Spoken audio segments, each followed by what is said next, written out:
Et ben voilà, on est à direct à Paris. On est à direct à Paris au théâtre des Déchargeurs avec deux personnes qui sont à l'écran. Moi, je suis très contente qu'elles aient accepté d'échanger avec moi en direct dans un groupe qui s'appelle Fondation de la psychanalyse sur Facebook, parce qu'il y a peut-être un lien avec la psychanalyse et le spectacle que j'ai vu il y a 2 jours, mais là vous êtes carrément dans le spectacle. Elles viennent de finir de jouer, c'est mieux qu'au théâtre ce soir, plutôt de faire des blagues, essayons déjà de les présenter.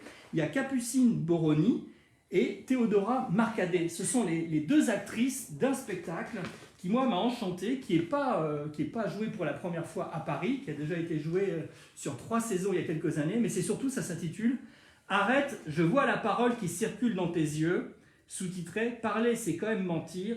Mentir essentiellement. Moi, ça m'a beaucoup plu, ça m'a beaucoup fait sourire et j'ai eu envie de vous donner la parole pour parler de ce spectacle. Alors, qui est Capucine? C'est moi. Et qui est Théodora? C'est moi.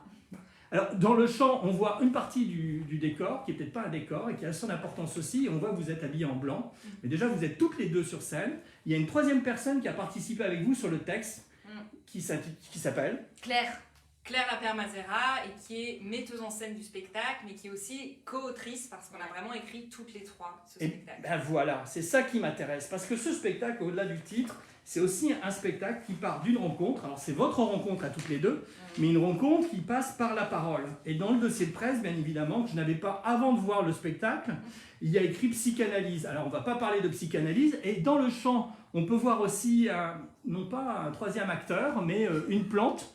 On ne l'a pas fait exprès, mais la plante fait partie également du processus dramaturgique dans lequel on peut entendre à un moment donné lapsus, mais on entend beaucoup de choses. Alors, Théodora, dans le dossier de presse, il y a écrit « Vous mesurez 1m60, vous êtes taciturne, et Capucine 1m80, excessivement bavarde ». Et donc, vraiment, c'est une rencontre sur la langue. C'est un spectacle sur la langue. C'est un spectacle sur la langue, c'est un spectacle sur la parole.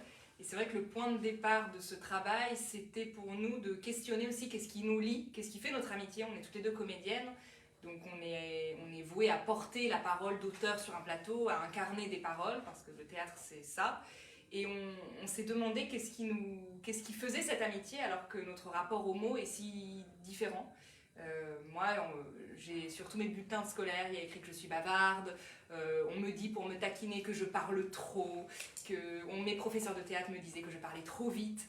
J'ai tendance à dérouler pour aller vite parce que j'ai l'impression qu'il faut pour exister parler, meubler, voilà, se montrer que c'est un outil pour rayonner la parole. Et puis Théodora, au début c'était des conversations en fait entre nous au tout début du processus, et Théodora, toi tu me disais l'inverse. Oui, moi c'est un tout autre rapport où il y a plus une difficulté justement à énoncer et à développer la pensée sur voilà, tout ce qui agite à l'intérieur ou pas, enfin tout ce qui est voilà, qui ne sort pas. Et donc on a voulu partir de ce point de base. Ouais. Oui, ça c'était un peu le point de départ, et on a voulu entendre des voix, des gens. Oui. On avait besoin, avant de commencer le travail au plateau, d'entendre des paroles sur la parole. Et donc on a interrogé des gens de notre entourage avec un questionnaire qu'on avait inventé. Ce questionnaire, on l'avait appelé « Moi et la parole » et on posait des questions. Est-ce que tu parles beaucoup? Qu'est-ce qui est dur à dire? Est-ce que c'est important de bien parler? Si oui, pourquoi? Qu'est-ce que c'est bien parler? Est-ce que tu peux me dire un mot qu'utilisait ta grand-mère, ton grand-père? Peut-on tout dire? Est-ce que tu t'es déjà retrouvé dans une situation de prise de parole qui t'a déstabilisé? Est-ce que tu peux me la raconter? Et on a enregistré toutes ces paroles. Ça a été un peu le nerf, la colonne vertébrale du travail, parce qu'on a beaucoup écouté ces paroles, on a écouté la musique de ces paroles, on a écouté le rythme de la voix, la façon de... Tous les chuintements, les hésitations, les tics de langage aussi qu'il y a. Donc on a vraiment essayé d'être au plus proche de ces interviewés. Et on a commencé à rejouer, en fait, à dire, à se laisser traverser physiquement, parce que le spectacle est assez corporel aussi, ouais, par ses voix. Et puis on a tissé ces paroles rapportées, dont on a choisi de courts extraits, parce qu'on avait des enregistrements très longs. Les entretiens duraient 20 minutes, donc on s'est retrouvés avec des heures d'enregistrement sur la parole. Et on a tissé ces bouts d'entretien avec des improvisations, avec des jeux de mots, des écritures personnelles. et tout ça afin de former une forme mouvante, comme l'est la parole, comme le sont les conversations qui partent d'un point A et puis on se retrouve à G et on est passé par Z, par W, et voilà, on ne sait plus comment et on a inventé ce spectacle. C'est bien le mot inventé, parce qu'en fait, si je dis on s'ennuie pas, ça fait un peu comme tout à l'heure au théâtre ce soir, mais il ne s'agit pas de ça. On s'ennuie pas, on est pris dans l'élan. Vous avez un élan à travers la parole, et effectivement, il ne s'agit pas d'une dramaturgie faite de collages, de textes, à travers une enquête. Ça, il y a eu cette enquête, mais vous avez été habité, c'est-à-dire que vous incarnez différemment, toutes les deux, et ça se voit aussi par le choix du costume, de la tenue, du décor qui pour le coup aujourd'hui au Théâtre de l'Échangeur n'a qu'un volume, mais vous pouvez aussi déplier ce spectacle avec presque pas le quatrième mur, mais enfin le côté avec court, côté l'équivalence sur les côtés exactement. En fait, et sur au-dessus de nos têtes, comme exactement. un plafond et un fond. Exact. Comme une boîte éclatée en fait. Et bien c'est ça. À l'intérieur de laquelle on regarde ce qui se passe. Et le choix de ce matériel, alors je ne sais pas si on voit bien. On voit les deux carrés, on voit deux carrés, on voit un carré dans un carré qui est blanc, qui s'éclaire en fonction du spectacle qui dure 1 heure. Voilà, ça c'est important de le dire. Et vous êtes également en blanc, donc vous êtes le carré dans le carré ou le corps dans le carré. Et donc il y a tout un tas de codes comme ça. Par exemple, on n'est pas obligé d'avoir lu comme moi consciencieusement pour se prouver que franchement il y avait de l'intelligence, de l'histoire de l'art, il y avait l'Oulipo. Non, effectivement, par exemple, vous convoquez l'Oulipo, il n'y a pas besoin d'y connaître grand-chose à l'Oulipo pour rentrer dans le spectacle. C'est vraiment de la voix au sens de quelque chose qui ouvre une dynamique corporelle et pas simplement d'en comprendre quelque chose à travers les mots et les moi. Oui, parce qu'effectivement, le jeu entre toutes les deux, il est flagrant dès le début. Et puis pour nous, c'était important de pas faire un spectacle... de pas faire un spectacle didactique avec des idées, parce qu'en fait on n'a pas d'idées en fait sur la parole, ça vient pas de là. L'idée c'était d'entrer en résonance et si possible que ça résonne chez ceux qui nous écoutent, qui nous regardent en fait, que ces voix, ces situations de parole, et tu parlais d'élan, et c'est vrai ça c'est le travail avec la metteuse en scène qui nous a beaucoup poussé pour aller très loin dans des façons de dire, pour tordre à la fois nos voix, la façon dont on la place, mais aussi nos corps, pour que des choses se disent, mais des choses qui nous échappent aussi, comme effectivement dans un lapsus, mais aussi comme finalement il y a ce qu'on dit dans le spectacle, mais il y a ce que nos corps racontent, il y a ce que la relation raconte. Je pense que ça nous échappe même un peu. Ça échappe totalement, mais en tout cas c'est bien là, c'est ça, et ça donne le là.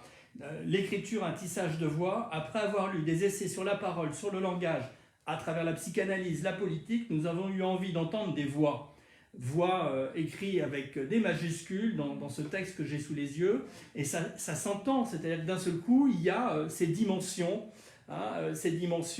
d'altérité qui sont un lieu commun, mais là vous redonnez corps à des choses, à des mots qu'on entend tous les jours, ou une relation d'amitié, puisqu'en fait vous avez une relation d'amitié, et aussi cette histoire qui se conçoit à travers, dès le début du spectacle, parce qu'au début on a l'impression qu'on va assister à un spectacle de danse. Oui, c'était important, ça très vite pour la metteuse en scène Claire, c'était important, la présence du corps, et parce qu'en fait c'est tout le corps qui parle, et pas seulement la bouche, pas seulement la tête qui a des choses à dire, mais c'était important que ce soit très dessiné physiquement et que tout le corps soit engagé dans ces prises de parole qui sont souvent drôles, parfois émouvantes. Qu'est-ce que tu dirais, toi ? Non, je pensais aussi aux costumes, parce que c'est vrai que ce sont des académiques, voilà, pour les danseurs, et donc je peux imaginer qu'on pense que ça va être peut-être un spectacle de danse, mais ce qui était important dans ce costume aussi, c'est à la fois la page blanche, c'est la surface de projection, mais c'est aussi nos corps deviennent des formes.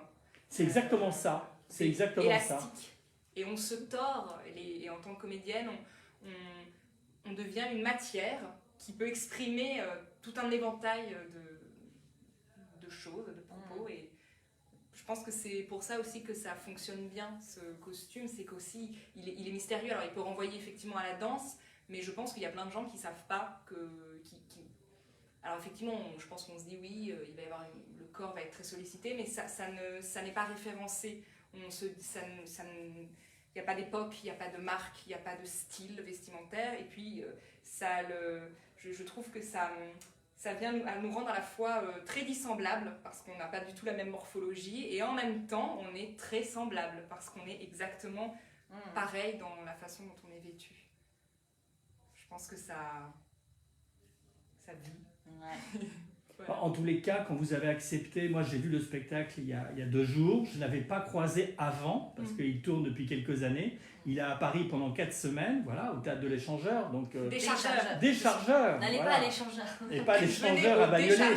Non, effectivement, mais j'espère que vous jouerez aussi dans ce théâtre et dans d'autres théâtres. Moi, c'est pour ça que je vous ai proposé, déjà pour en savoir plus, parce que j'étais très intrigué. Vous dites spectacle, effectivement, moi, il y a plein de choses. Quand je vous vois toutes les deux, puis en plus, vous avez accepté, à la sortie du spectacle, ben, effectivement, d'avoir cette prise de risque, après encore le spectacle, de faire un direct, sans vraiment me connaître et sans vraiment savoir quelles seraient les questions. Est-ce qu'il y a un rapport avec l'histoire du mime? Est-ce que par exemple le théâtre d'avant-garde, avec des costumes dans lesquels les personnages jouent des lettres? Non, il s'agit vraiment de faire sentir ce que vous avez réussi à faire sentir et ce que vous prenez plaisir à jouer, c'est-à-dire vos voix et la voix des autres.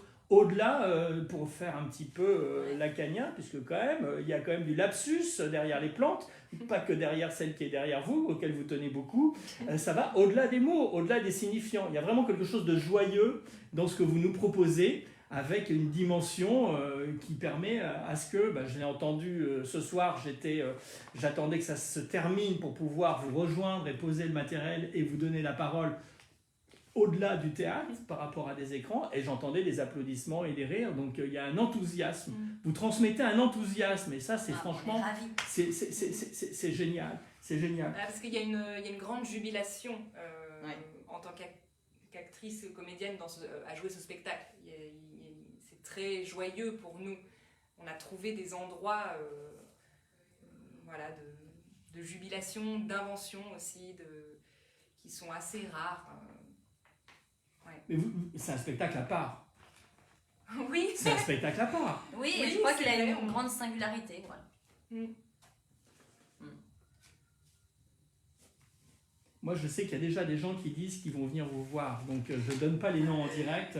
Mais c'est très drôle parce qu'en fait, il y a dans cette présentation loquace et taciturne. Donc, il y a une espèce de dialectique comme ça, mais vraiment qui est flagrante dans vos corps. Il y a un équilibre qui se balance comme ça dans un dispositif qui est à la fois formel, totalement formel. Moi, j'ai l'impression dans un spectacle d'abstraction, donc j'en suis enchanté.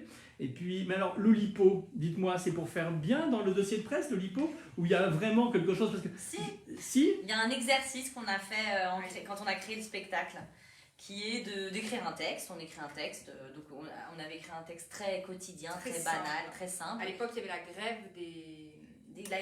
des poubelliers. Oui, voilà. Donc on a écrit un texte, un échange très banal entre 2 personnes sur la grève du ramassage des poubelles. Et quelqu'un qui a des problèmes d'intestin et aussi. les problèmes de constipation. Donc on a écrit ce texte et on a pris le dictionnaire et à chaque mot, on allait chercher le 3e mot du dictionnaire. En fait. 5e, non? Ouais, je sais plus. Bon. Voilà. Et ça a donné... c'était une règle de l'Oulipo. C'était une règle d'un jeu. Et donc ça a donné un échange où je crois qu'on entend assez bien ce qui se dit sans jamais dire les mots qu'on utilise pour le dire normalement. Non, mais c'est vrai que le dispositif il est jouissif et effectivement vous savez vous en amuser sans que ça soit prétentieux, sans que ça soit didactique et en ça c'est assez génial. Est-ce que vous voulez citer les autres personnes qui ont travaillé avec vous? Parce que moi je dois quand même dire qu'il y a quand même une femme artiste avec laquelle j'ai déjà travaillé, que j'ai exposé en hommage à Lacan dans une exposition qui s'appelle Nelly Morel, et c'est elle qui m'a dit il faut absolument que tu ailles voir ce spectacle, qui travaille aussi sur le langage. Beaucoup de gens travaillent sur le langage, mais vous en avez fait un spectacle, et vous l'appelez théâtre, vous l'appelez danse, vous l'appelez performance, vous l'appelez simplement... Arrête, je vois la parole qui circule dans tes yeux. On l'appelle spectacle. Et alors, juste au-delà de ça, vous avez des particularités. C'est-à-dire qu'il y a Capucine, un travail aussi sur la voix. Oui, moi je travaille ma voix, j'ai une pratique du chant lyrique. Donc je travaille quotidiennement sur le placement de ma voix. Donc c'est assez amusant dans un spectacle de voir que oui, de déplacer la voix, c'est quelque chose qui m'amuse beaucoup et je pense que c'est même un peu identitaire aussi, que quand on déplace sa voix, je ne suis pas tout à fait la même personne si je parle comme ça que si je me mets à parler comme ça, et pourtant c'est ma voix. Ça, je trouve que c'est très amusant et on peut dessiner très vite quelqu'un d'autre que soi, et parce que je pense que la voix, tout passe, on dit souvent, c'est un peu cliché, hein, mais que la voix c'est une des choses les plus intimes, qu'on entend tout dans une voix, qu'on entend toutes les problématiques d'une personne dans une voix, qu'on entend son rapport je sais pas, à la vie, à plein de choses, et je crois que c'est vrai, et ça c'est amusant. Oui, le corps aussi, mais là, c'est là où la théorie commence, et c'est là où j'aimerais vous poser des questions sur la psychanalyse ou pas que la psychanalyse. La psychanalyse n'était pas simplement là pour faire semblant. Il y a, Théodora, à un moment donné, je parlais de lapsus, mais la plante qui est derrière nous, on ne l'a pas fait exprès, vous lui parlez, vous discutez avec elle. Oui. Qu'est-ce qu'on peut rajouter d'autre, si ce n'est vous remercier pour toute cette énergie. C'était pas du tout un grand oral. En tous les cas, ce que je trouve très chic, c'est de nous faire rentrer dans le décor, sur le plateau. Et si ça peut donner envie à des personnes de venir, psychanalyste, pas psychanalyste, ça c'est génial. Et puis, non, qu'est-ce qu'on peut rajouter d'autre?